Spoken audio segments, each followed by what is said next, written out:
Muy buenos días a todos. Para mí es un gusto y un honor poder participar nuevamente en este evento académico que se ha convertido pues ya en tradición para nuestra área de conocimiento y que pues es sin duda alguna que el evento académico que más participantes reúne, tanto como asistentes como ponentes de diferentes países de Latinoamérica. Es el evento académico más grande en nuestra área de conocimiento en nuestra región.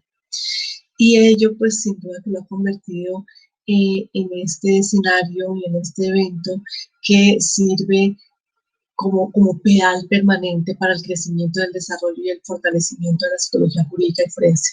Además, pues que es un escenario que nos permite no solamente compartir nuestras experiencias, nuestros avances, nuestros proyectos, sino también un permanente aprendizaje en el que conocemos qué se está estudiando, qué se está haciendo, cuáles son esas líneas de investigación que marcan la pauta para el desarrollo y el fortalecimiento de nuestra área de conocimiento de la psicología jurídica y forense. El día de hoy voy a compartir con ustedes unos resultados preliminares de la investigación que estamos realizando al interior de la especialización en psicología jurídica y forense de la Universidad de Santo Tomás y que está a cargo de la doctora Andrea Guerrero Zapata y de quien les habla Erika Mayor Sierra. Nosotras estamos realizando una revisión sistemática en torno al tema de los niños, niñas y adolescentes que con algún tipo de discapacidad mental han sido víctimas o testigos de algún delito y que sean requeridos por el sistema judicial. Antes de entrar en materia, quiero pues como dar algunas pautas de contexto sobre el tema general de nuestra investigación para posteriormente poder presentar nuestros resultados preliminares. Cuando hablamos de la capacidad testifical y la discapacidad, pues sin duda alguna que traemos a colación las múltiples investigaciones que dejan en evidencia una percepción generalizada, no solo a nivel social, sino también a nivel del sistema judicial, acerca de que las víctimas, las personas que con algún tipo de discapacidad mental han sido víctimas, pues son personas que son incapaces o que no tienen la capacidad, no cuentan con la capacidad para poder testificar ante los tribunales.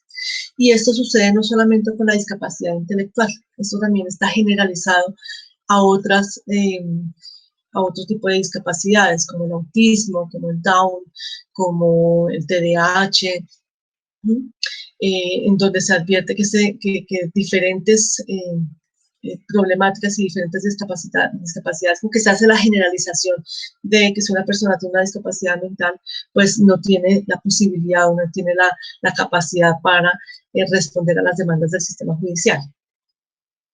En el caso en particular, por ejemplo, del trastorno del espectro alcohólico fetal, es un trastorno pues, que genera una merma cognitiva de importancia, pues obviamente que esto hace más vulnerables a las personas que lo padecen. Y por ende, pues sin contar con esas capacidades o con esa reducción tan acentuada de las capacidades cognitivas, pues se dificulta que pueda dar un testimonio en procedimientos judiciales.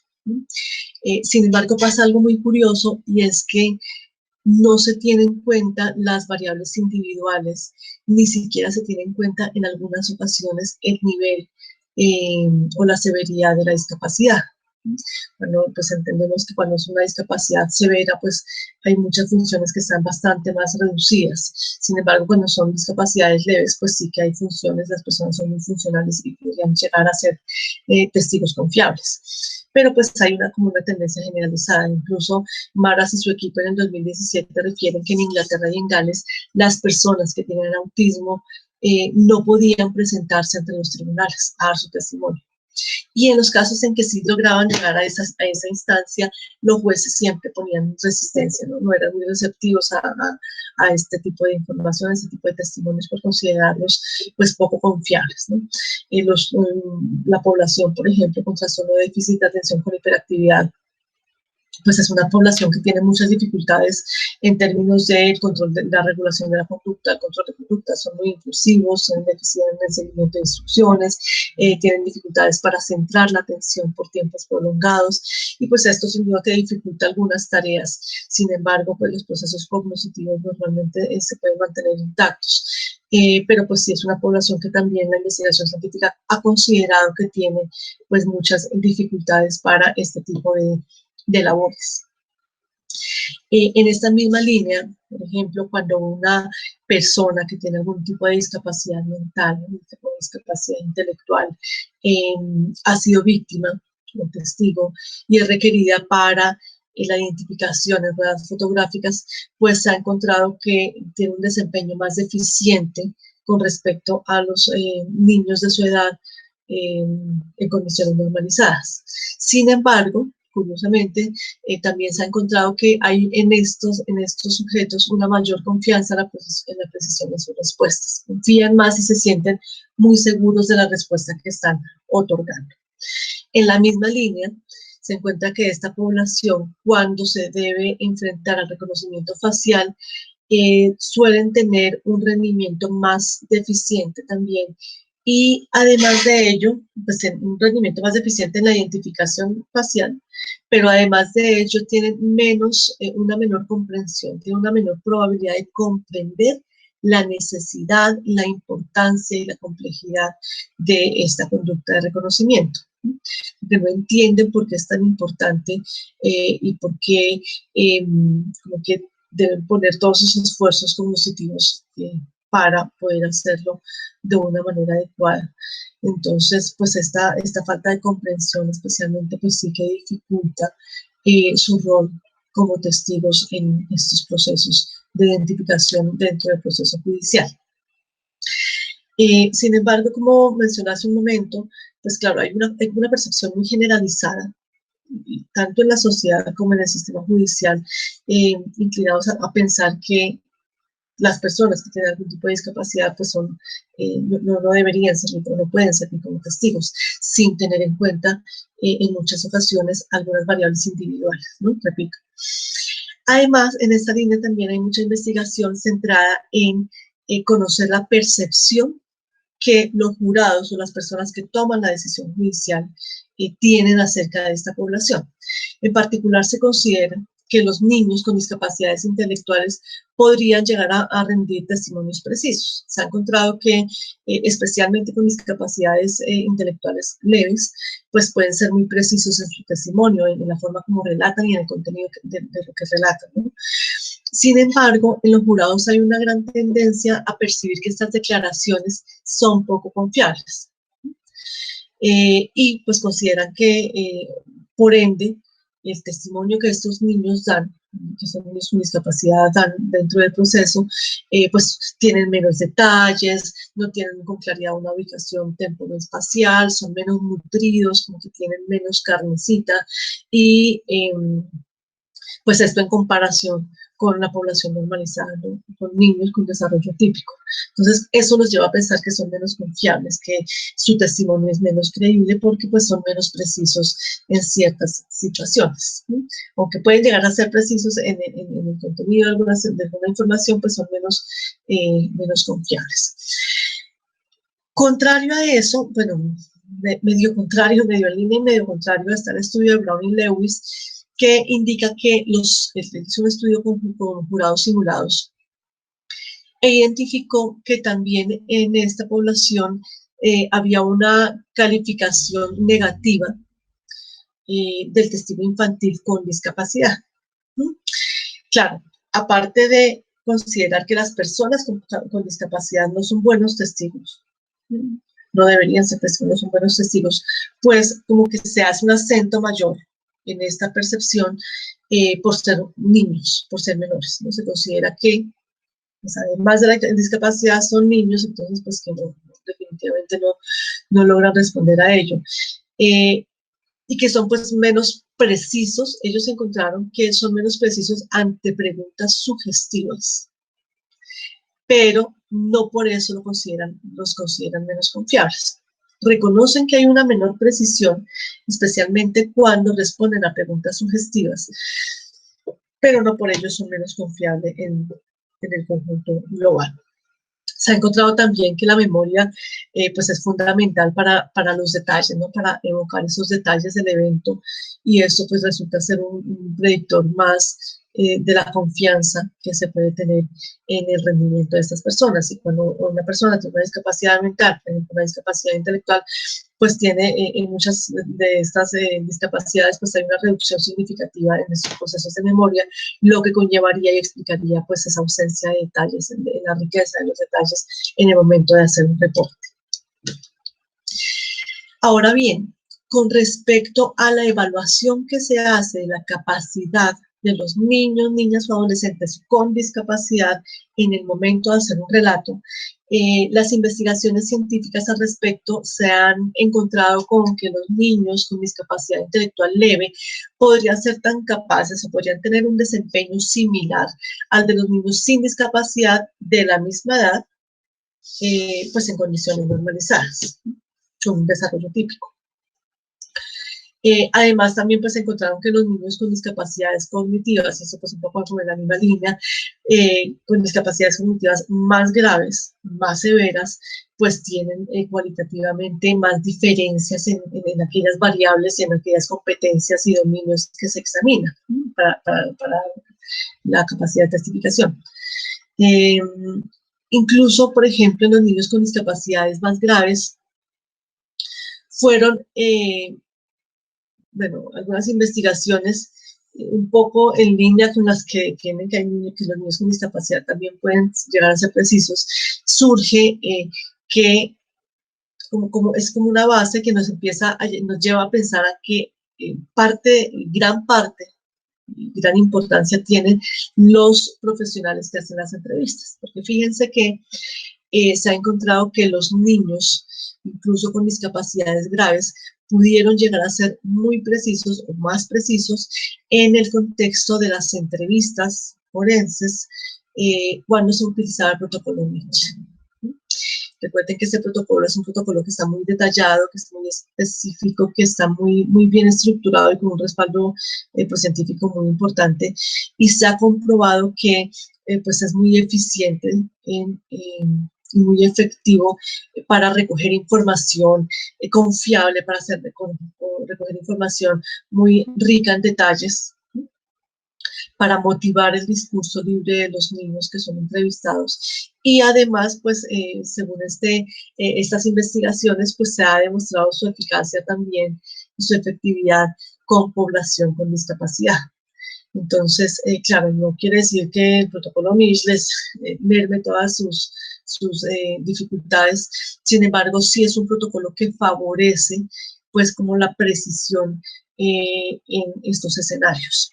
De hecho, pues las capacidades también se han encontrado en niños con síndrome de Down que han sido también entrevistados bajo el protocolo Mitch, y pues también han dado resultados similares, ¿no? Han dado resultados que indican que pueden llegar a tener buenas capacidades para testificar.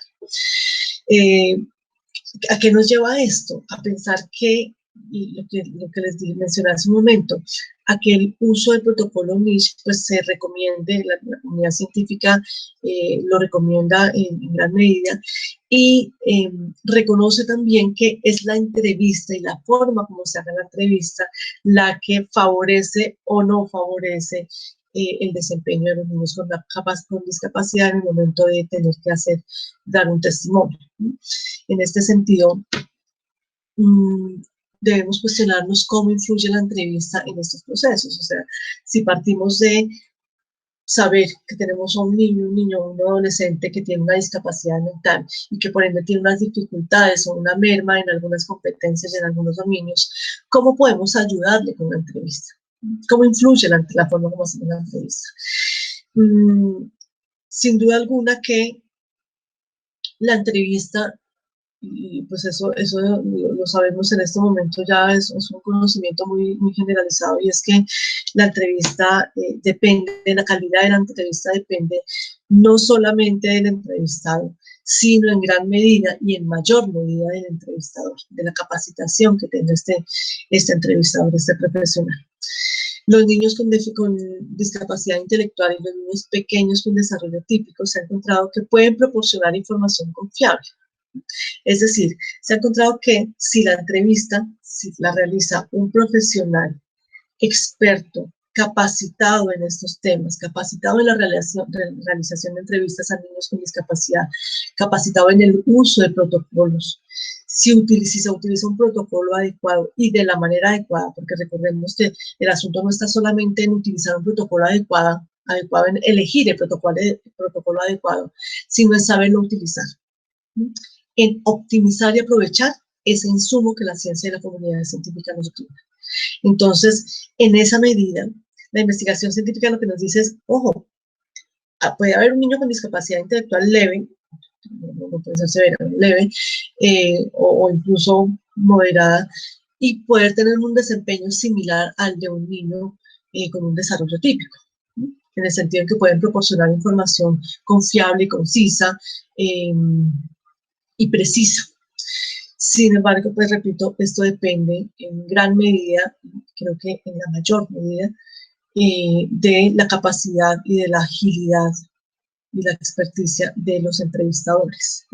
Los entrevistadores, por ejemplo, ¿qué nos dicen los estudios? Que el uso de preguntas abiertas, y esto ya es este conocimiento ya de larga data, las preguntas abiertas facilitan y favorecen recoger mayor cantidad de información con mayor detalles y mayor precisión.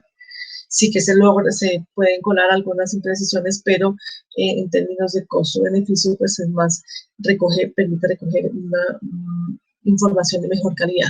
Sin embargo, estas preguntas abiertas no son muy utilizadas cotidianamente en los ejercicios que tenemos que hacer. No solamente en las entrevistas forenses, sino en las entrevistas, por ejemplo, no sé, que se hacen en las valoraciones, en otros escenarios jurídicos también, o en las entrevistas incluso que hacemos en las evaluaciones psicológicas forenses. No siempre utilizamos los protocolos de una manera adecuada, de la manera indicada, que es con el uso de las preguntas abiertas. Por otro lado, también se advierte que los entrevistadores deben comprender y conocer de las capacidades de estos niños que tienen algunas limitaciones. ¿Por qué? Por eso soy tan insistente en la capacitación, en el entrenamiento y la experticia de los entrevistadores. No solamente en que sea, no sé, un psicólogo, sino que sea un psicólogo que tenga conocimiento de las capacidades y de las debilidades y las vulnerabilidades de esta población con discapacidad. ¿Por qué? Porque ello le va a permitir conocer y comprender cuáles son los límites y cuáles son aquellas estrategias y aquellas técnicas que podrían mejorar el recobro de la información y pues, la adquisición de la información que requiere.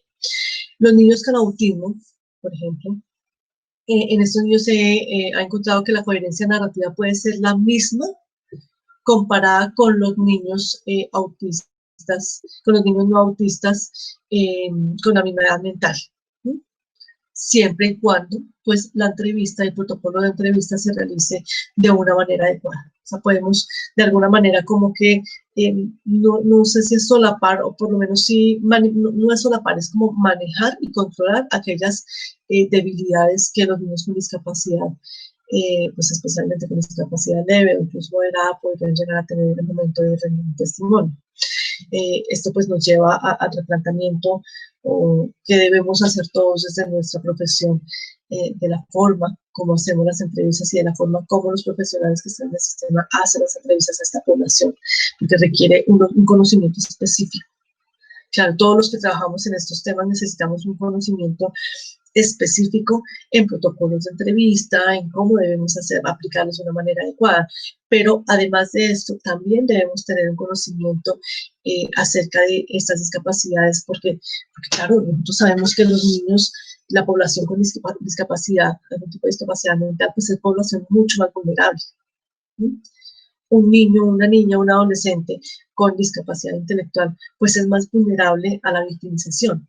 Entonces, eso es lo que hay, pues lo que lleva a que nosotros en la cotidianidad profesional nos encontremos con múltiples casos de niños víctimas, niños con discapacidad que han sido víctimas, y pues hay un problema grandísimo en que desde el conocimiento científico no hemos logrado suplir completamente esa necesidad.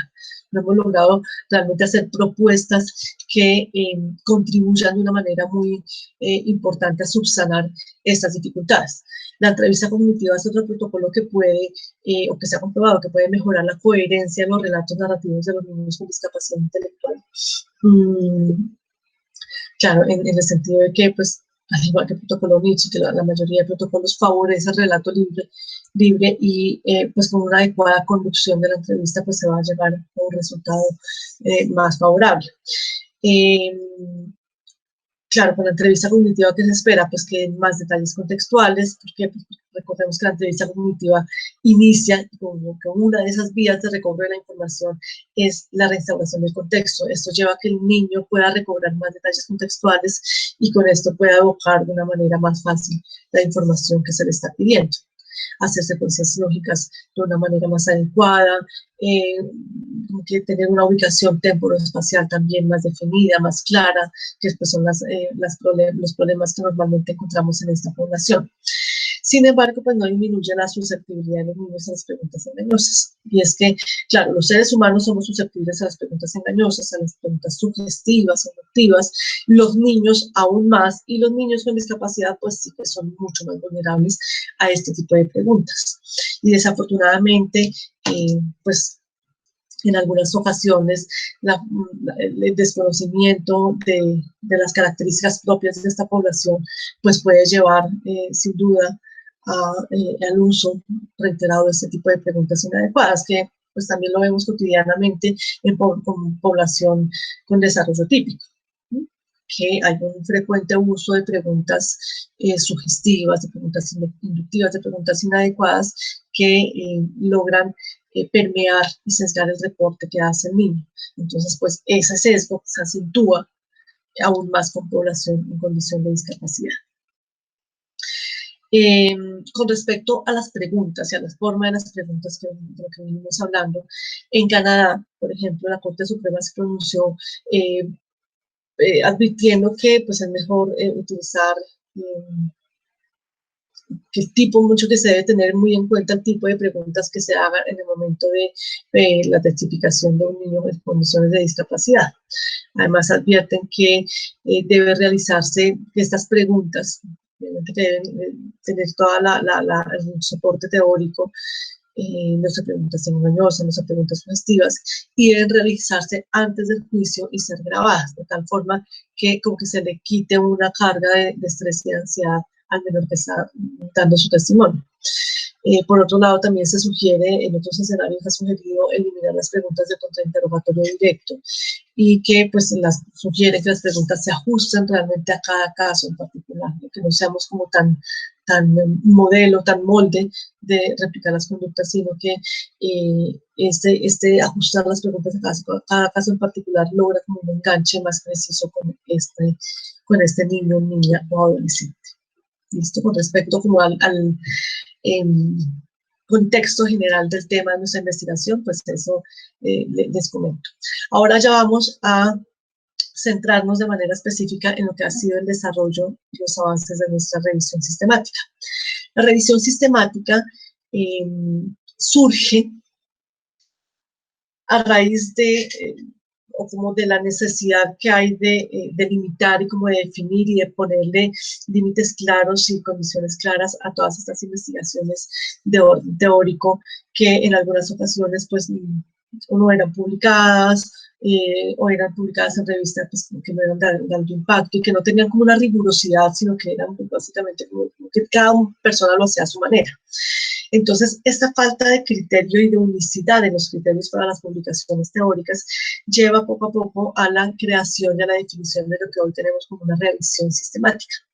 Las revisiones sistemáticas son procesos supremamente complejos, robustos, arduos y muy juiciosos, que lo que nos permiten es como resumir, compilar, criticar y sintetizar la investigación que hay sobre un tema en particular o sobre un fenómeno en particular que sea de mi interés.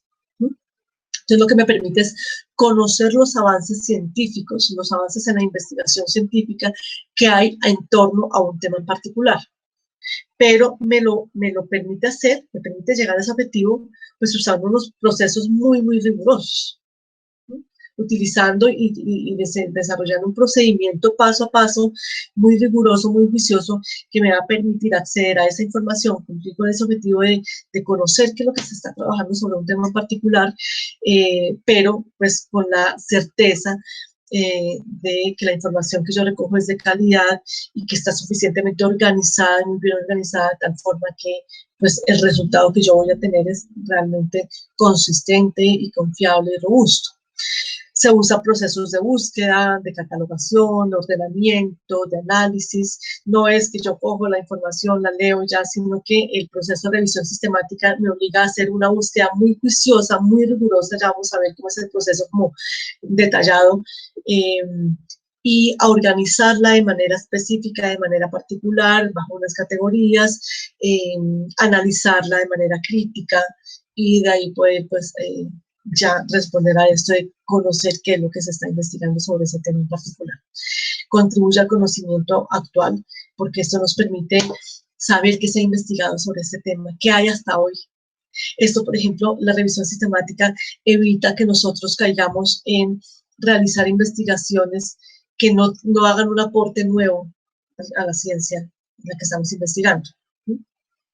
Porque al realizar investigaciones, revisiones sistemáticas, pues yo dejo como un panorama de lo que se ha hecho sobre ese tema, de lo que se ha investigado hasta hoy sobre ese tema, y por ende ahí ya podemos deducir qué falta, cuáles son esos vacíos, ¿no? Nos permite identificar los vacíos en ese tema de conocimiento. Y claro, el que la revisión sistemática nos permite hacer un análisis global del tema, ¿no? O sea, no, cuando nosotros, o anteriormente, cuando no se hacían revisiones sistemáticas, sino, no sé, otro tipo de labores teóricas, se leía aquí, se leía acá, sin ningún tipo de organización, y finalmente no leíamos particularidades, ¿sí? Como piecitas sueltas. En este momento, la revisión sistemática nos permite hacer una lectura global y completa de ese tema, de la ciencia, ¿no? Analizar la ciencia como un todo, no como pedacitos, sino que nos permite hacer una lectura global y conocer de forma global los avances. Esta revisión sistemática, se me fue una tilde de más, pues se realiza básicamente en 3 pasos. Pero en esos 3 pasos también hay un protocolo que ya vamos a revisar. El primer paso es el planteamiento. Entonces nosotros tenemos que, pues, como en todos los procesos, proyectos de investigación, realizar la justificación, redactar la justificación, por qué es importante, porque considero que es importante indagar en ese tema. En nuestro caso en particular, consideramos importante indagar sobre este tema, conocer qué se está investigando, porque cotidianamente vemos que tanto en el ejercicio de los funcionarios de las entidades del sistema judicial como de los profesionales que ejercen su labor de forma particular, los métodos utilizados para entrevistar a estos niños con discapacidad pues resultan ser muy, muy pobres, o sea, nos quedamos sin herramientas. Realmente no encontramos unas técnicas y procedimientos o metodologías propias y específicas para este tipo de labores. Entonces, pues nos preguntábamos cómo afecta, qué se necesita, qué hay, qué tanto se ha investigado sobre eso, y pues la forma de conocer qué más tenemos a disposición por parte de la comunidad científica, pues es conociendo, es una revisión sistemática de este tema. Entonces, es importante porque además que es una población, como repito, como mencionaba hace un momento, es una población más vulnerable a la victimización. Y por ende, pues tenemos muchísimas personas en condiciones de discapacidad que tenemos que entrevistar dentro del proceso judicial. Además, tenemos que hacer las preguntas de investigación. ¿Qué quiero conocer de este tema? Quiero conocer en dónde se ha investigado más sobre este tema, en qué país, con qué población, con una población de qué nacionalidad, porque eso es importante, porque es que todos los países tenemos una regulación jurídica diferente. Y la investigación en esos temas pues se enmarca obviamente en esa regulación jurídica. ¿Qué más variables han tenido en cuenta? ¿Cuáles son las discapacidades?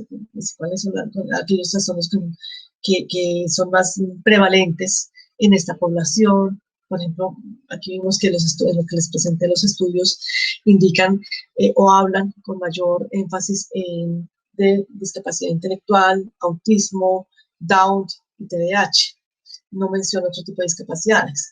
Entonces, ¿qué discapacidades, qué trastornos se han estudiado? ¿Cuáles son los límites? ¿Cuáles son las propuestas? Si hay propuestas, protocolos de evaluación específica para este tipo de población.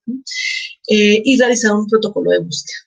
El protocolo de búsqueda ya lo vamos a revisar con detenimiento. En el paso 2, que es la ejecución, pues hacemos toda la búsqueda de los documentos, ya nos centramos en los documentos. Los documentos son como nuestra muestra, como nuestra población. Sobre ellos es sobre lo que nosotros vamos a trabajar, a investigar, a esculcar y a dar una respuesta. Hacemos la búsqueda de los documentos, seleccionamos los documentos, porque pues vamos a ver que en la búsqueda nos encontramos con un millón de cosas, un universo de cosas, pero realmente funcionales y útiles, es decir, que respondan a nuestros objetivos. No son muchos. La evaluación de la calidad de estos documentos, la extracción de los datos de estos documentos, y la síntesis de los datos que nos han otorgado nos han arrojado estos documentos. Y el tercer paso es el reporte, o sea, hacer el análisis de las categorías, la interpretación y la discusión de la información que previamente analizamos. Nosotros nos basamos en la declaración PRISMA como método para realizar esta revisión sistemática. La declaración PRISMA nos indica como un proceso muy juicioso y robusto de análisis de la literatura. ¿Sí? Nos da como el paso a paso de qué debemos hacer para hacer un análisis muy riguroso de la literatura que nos interesa. Es un protocolo, es una metodología que nos permite y nos exige total objetividad, ¿no? Exige total objetividad por parte de los investigadores. No podemos tener el sesgo de que, ay, yo quiero mejor irme por aquí, mejor irme por aquí. No. Dice, si usted quiere conocer sobre este tema en particular, usted tiene que buscar en este universo de posibilidades, no en las que prefiera o en las que ya conozca y sabe por qué tendencia van, sino debemos ser objetivos y transparentes en el manejo de la información, en la búsqueda de la información y en el manejo que posteriormente se le dé a esta. Estas investigaciones bajo esta metodología son investigaciones replicables, son investigaciones que tienen toda la validez, tienen todo el soporte teórico e investigativo y se extienden a diferentes áreas de conocimiento, ¿no? No son exclusivas ni de la psicología, ni de las ciencias sociales, ni de las ciencias humanas, sino que también se extienden a otras áreas de conocimiento. Básicamente, ¿qué nos dice esta declaración PRISMA? Debemos registrar absolutamente todo, el paso a paso. Entonces, en la primera búsqueda, ¿cuántos números de registros o de citas? En esa primera búsqueda. ¿Cuántas citas adicionales que no están dentro de esa primera búsqueda? ¿Cuántos hay duplicados? Porque puede ser que en diferentes bases o en algunas bases de datos encontremos artículos duplicados. Entonces, ¿cuáles son duplicados?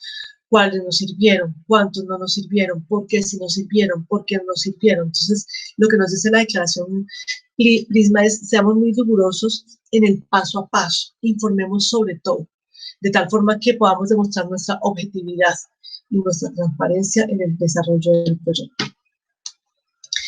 En esa revisión sistemática, bueno, ¿en qué consiste esto? Y decimos, bueno, queremos conocer sobre este tema que ya lo definimos, testigos menores de edad y discapacidad, ¿cierto?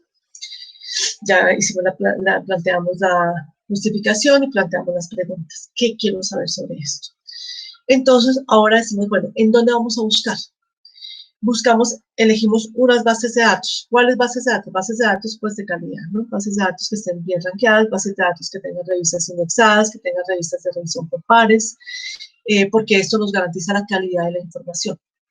Las bases de datos que nosotros elegimos fueron Scopus, Realic, Cielo, Psycinfo, Web of Science y Science Direct. El idioma. Tenemos que definir en qué idiomas, porque, claro, nosotros hacemos la búsqueda así y nos salen mandarín, en francés, en italiano, en portugués, en inglés, en alemán y en todos los idiomas del universo. Entonces tenemos que definir en qué idioma queremos. Inglés y español. Sabemos que en inglés, pues la mayoría de la literatura sale en inglés. Inglés es el idioma que tiene más material en español, que es nuestro idioma madre. Pero, pues, o sea, si yo hablo portugués, pues puedo hacer también la búsqueda en portugués. Y los términos de búsqueda. Esta es una de las partes más importantes de una revisión sistemática y es definir con qué términos hago la búsqueda. ¿Qué términos utilizo? Los términos son los que deben ser partes del tesaurus.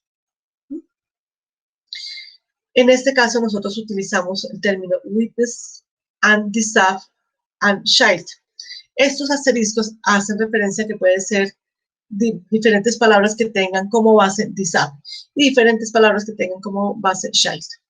Children, children's, child. Y en castellano, en español, utilizamos testigo and discapacidad and niño, menor o adolescente. ¿Por qué no lo dejamos igual? Porque pues en inglés sí, todas las derivaciones parten de la misma base, pero en español no. En español podemos encontrar información por niño, por menor o por adolescente, que pues es el rango de edad que nos interesa. Posteriormente definimos unos criterios de inclusión. Y uno de ellos, que acabo de darme cuenta que no lo incluí en estas diapositivas, es el rango, una ventana de tiempo.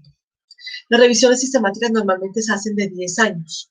Normalmente. Algunas, por ejemplo, cuando es un tema que está muy estudiado, podemos reducir la ventana de tiempo a 5 años. O cuando es un tema del que no hay nada, pues podemos dejar abierto esa ventana de tiempo.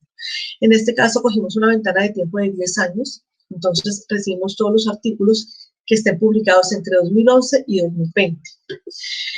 Otro criterio de inclusión, que sea material de fuentes de calidad académica, verificable, tanto que pertenezcan a revistas indexadas.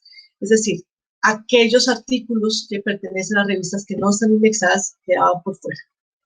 Solamente entraban artículos que pertenezcan a revistas indexadas. Artículos de investigación empírica, teórica, de reflexión, metaanálisis y revisiones sistemáticas. Esos son los que incluimos. Que fueran los empíricos cualitativos o cuantitativos y que aborden la relación de testigo, discapacidad y niños. No incluimos, por ejemplo, ni tesis, ni artículos de opinión, ni libros, tampoco, solamente artículos científicos publicados en revistas indexadas y que cumplan con esas características.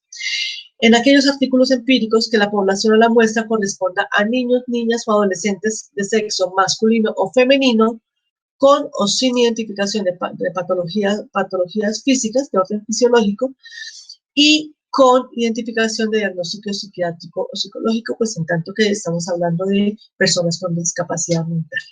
¿Listo?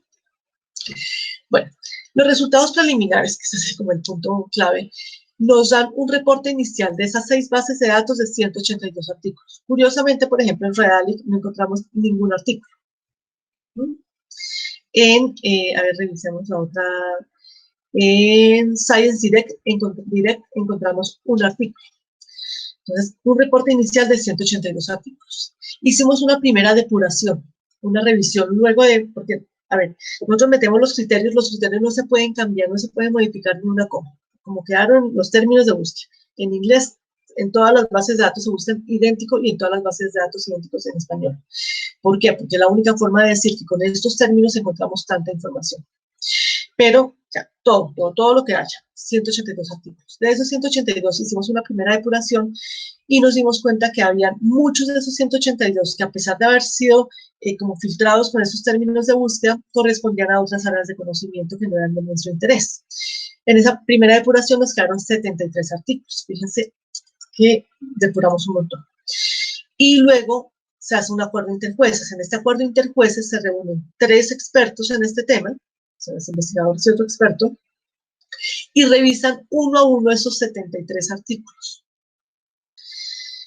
Y bajo una fórmula específica de acuerdo interjueces, se identifica cuáles artículos realmente cumplen con los criterios de inclusión y con los objetivos de análisis y cuáles no. La depuración final quedó en un monto de 65 artículos para analizar. Claro, no hemos hecho todavía, hemos hecho parcialmente algunos análisis más de bibliométricos que otra cosa, pero pues los resultados posteriormente saldrán completos a finalizar este periodo académico. Los resultados preliminares que nos indican que hay mayor investigación en las ciencias médicas, en este tema de discapacidad infantil. La mayoría de investigaciones se centran en las ciencias médicas o son de interés de las ciencias médicas. Algunas rozan componentes psicológicos, pero no es el interés primordial. ¿Sí? Aun cuando desde nuestra área de conocimiento tenemos tan activo y tan latente esa necesidad, no hemos desplegado una amplia investigación al respecto. La investigación en nuestra área pues, es mucho más reducida. Los años de mayor publicación en este tema fueron 2013 y 2007, con, si no me equivoco, entre 15 y 12 artículos. 15 en 2017 y 13 en 2015, si no estoy, pero bueno, esos fueron los 2 años en donde más se publicó y se estudió sobre este tema. Y los años de menor publicación han sido estos 3 últimos años, cada uno con 2 artículos. Bueno, 2020 aún no ha terminado, pero pues ya vamos casi terminando, ya han salido publicaciones bien avanzadas. Y solamente tenemos 2 publicaciones para 2018, 2 publicaciones para 2019 y 2 publicaciones para 2020. Aun cuando en los últimos años es cuando hemos reconocido e identificado más la necesidad de hacer algo, de plantear, hacer propuestas nuevas, de técnicas, de protocolos, de metodologías para evaluar y entrevistar a estos niños con discapacidad, es cuando menos estudios al respecto se han hecho. Y hay muy escasa investigación en Latinoamérica. La mayoría de investigaciones en Estados Unidos, en Canadá, en Australia. En Latinoamérica es muy escasa la investigación sobre este tema. Bueno, pues por ahora ese es el tema que queríamos compartirles, esos son nuestros resultados preliminares que queríamos compartir con ustedes y esperamos que en un próximo evento académico nos encontremos para poder compartir el resto de la información y de los resultados que en unos meses ya tendremos disponibles. Muchas gracias por su atención y deseo que pasen un resto feliz de día.